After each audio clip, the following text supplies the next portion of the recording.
New documentary has told the shocking, true story of parents and teachers at a British school who were wrongly accused of being part of a satanic paedophile cult. The parents were subsequently stalked, threatened and abused by conspiracy theorists who believed the false allegations after the lies had been posted online. In just a moment, we're going to be speaking to one of the mums who was accused and went through this extraordinary ordeal. First, though, let's take a look back at the story. I do remember thinking, oh my God, we've been accused of being paedophiles. 9 years ago in Hampstead, 2 children's allegations went viral.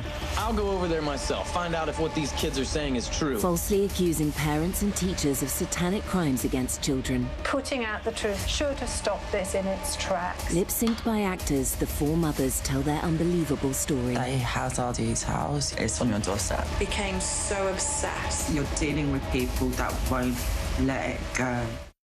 I mean, we both watched the documentary, didn't we, last night? And we've talked and talked about it. It's almost unbelievable. One of the mums who is using the fake name Anna is here today alongside criminologist David Wilson. Good morning, Anna. Morning. Thank you for having me. Thank you for coming on the show. OK, so let's go back to 9 years ago. What happened on that day?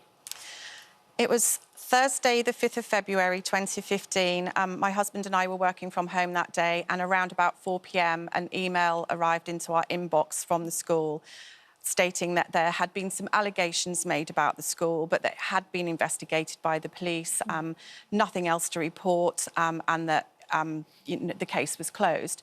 So, of course, that kind of posed more questions than it answered, and naturally it was like, well, what allegations? So I went onto Google. I very quickly found the nature of the allegations, and unfortunately for me, within about the next 5 minutes, I became aware that I realised that it was connected to 2 children in the school, one of whom had been in my daughter's class, and I found very quickly 3 videos that existed online at that time. Unfortunately, that video that I found was of the daughter in question making a series of allegations, naming my daughter as also having been a child at the school that was being abused, sexually abused for sweets. And the person that was interviewing her in the video said, "And who is it that's doing this to her?" And then she named myself and my husband. So within 5 minutes of receiving the email from school, I'd gone online, found the allegations, and then, to my horror... And your daughter at this stage was just 9? She was 9, yes. There is a huge difference from an email coming from school saying there's been an accusation, police have investigated, it's nothing, to then suddenly seeing what those allegations were.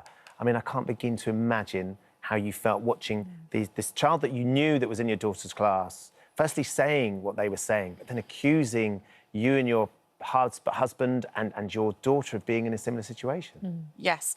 I mean, it was just one of those life-changing, heart-stopping moments. I mean, the complete shock. And I do remember later that night, as I said in the documentary, sitting on the floor of my bedroom and saying to my husband, "We've been accused of being paedophiles, and this just isn't going to go away." You know, all of that, your life runs before your eyes, and you know that, there are groups of people that are going to believe this, that there's no smoke without fire, that there are groups of people who, like to hunt and trap paedophiles. And, I knew right then that our lives were going to change. So the police knew of these allegations and they'd contacted you and said, look, we need to come over and interview your daughter.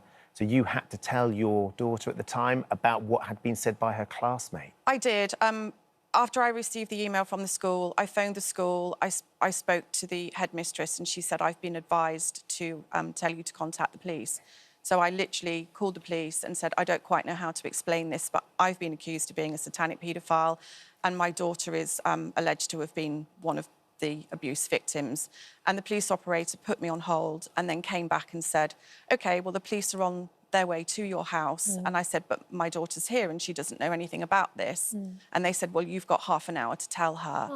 And I sat her down in the kitchen with my husband and said that one of her school friends had made some allegations, and she burst into tears and said, "Why is she saying these things about me?" And I said, "I don't know, but the police want to speak to us." So our family weren't afforded the luxury to separate her from that knowledge. The police came to the house and they wanted to speak to all of us together. So I wasn't able to sort of separate her from the nature of what was going on. Yeah, to protect her from it. And in the end, the police didn't really do anything about it. There was a list that was published with names, addresses, photographs, terrible statements, just awful. I can't even imagine what that was like for you and the other mums. So there was a group of you that got together and decided we need to almost infiltrate this system to know what's going on here. Yeah, it was a tale of two halves. I mean, the initial police officers, you know, didn't know what to do with this case. It was online and the legislation, it did exist, but they were having trouble sort of dealing with it and admitted they didn't quite know how to do so. And after a number of years, there were some unsuccessful prosecutions that collapsed, and other parents had been involved originally, but then felt that they'd lost confidence in the police. And there were a small group of us that were still left, I guess, that felt that this was just so wrong and we couldn't let it drop. And, you know, we went forward and we did a victims' rights review, and we did manage to get sort of police officers and eventually the CPS, you know, to back us. But we all dealt with things in different ways. And yes, there was, you know, one of the mums ended up sort of being down the rabbit hole, if so to speak. You get that from the documentary a lot. Absolutely. And in fact, you know, I'd had a conversation in the early days with a takedown company that is they're expert in removing sort of things from the internet. And they had said to me at the very beginning, you know, it's like whack-a-mole. You can try and take one thing down and then it will pop back up on the internet somewhere else. But they did say, even to myself, the way to really deal with it is to get amongst them. And that was kind of the avenue that Alice took. Yeah. You know, we all dealt with it in different ways, but that was her avenue. And actually, we discovered that there was, you know, we'd had so many people against us on the internet, but there was also out there a group of people, you know, a number of people that felt that it was really wrong, as we did, that children's addresses and names were across the internet. So they came on board, and it was a great comfort to know that for as many people that there were attacking us online, there was also people supporting us, and Alice embedded herself in with them. And And did you ever get any sense of why this had started? What on earth drove the parents of the children, or it was the mother, wasn't it, with her boyfriend, of the children, to make those accusations, and then for this other woman, Sabine McNeil, to actually get so involved and so keen to sort of expose what she thought was going on in Hampstead? Yeah, she wasn't even a trained lawyer. I think, you know, they're multi-million-dollar questions, really, as to why they did what they did. All I can say is that Abraham Christie had a prior history of doing something very similar to his own family. So this was, you know, not new for him. Ella, I think when her children got taken into care, perhaps she felt that parents and the people on the list of the accused had been complicit in raising concerns, and that was why her children had been taken from her, and that in some way we were all responsible. Yes. I think in making the allegations that she did, perhaps she thought that all of our children would also be taken into care in the same way that hers had. Terrible. David, we're going to come to you. Yeah. I mean, it's all fake. It was proven not true, and yet these conspiracy theories just get completely out of control on the internet. They're so dangerous, aren't they? They absolutely are. And the first thing to say, though, Kat and Ben, is how brave of Anna to come in and again share her story with us. The internet did not invent conspiracy theory. Conspiracy theories have been with us for centuries. But what the internet has done is make those conspiracy theories stickier. In other words, the internet acts as an echo chamber. People go onto the internet and they find like-minded people who believe like-minded things. And what that tends to do is therefore normalize what is patently absurd. It simply, therefore, escalates their beliefs that what they're saying, what they're theorizing about, is actually true. So that's part of the context for this. But I think the other thing to say, and you were asking, and Anna was talking about motivation there. Remember, there are three main reasons why people begin to believe conspiracy theories. And I know the first two of these words sound a bit academic, but they're easily explained. So the three things would be epistemic, existential, and social. Epistemic simply means that when something dreadful, traumatic happens, People want to find out why. Why has this happened? And what they're looking for is certainty. And so they go onto the internet and they look for certainty. And so often conspiracy theories are certain, whereas knowledge is often hedged by, perhaps, maybe, in most cases, the existential thing, and then we're moving into why I think was what was motivating some of these people. Existentially, people want to feel safe and secure in their world.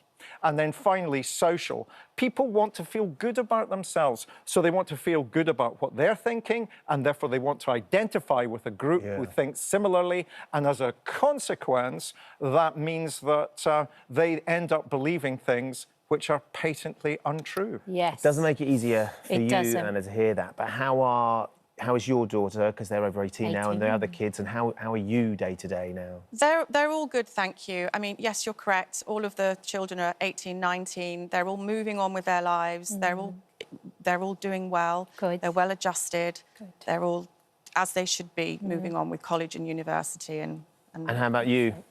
Yes, I think this will always be the fabric of our lives, unfortunately. The chat has sort of lessened over the years, but it's still there. Yeah. I think, we've all learnt to sort of live with it, and I think we've chosen now to sort of tell our story. We're very keen, there's been a growing narrative over the recent years about the harm of social media, and whether it's, and we don't place ourselves in the same category at all, but whether it's Molly Russell's father or Brianna Jai's, family. Yeah. I just think, that social media has to begin to take responsibility for the material it's hosting. And what was so shocking for us is that, we found it so hard to be able to take down those details. Social media would say to us, this does not breach our community standards, even though, there were real children whose names and addresses were on the internet. So extraordinary.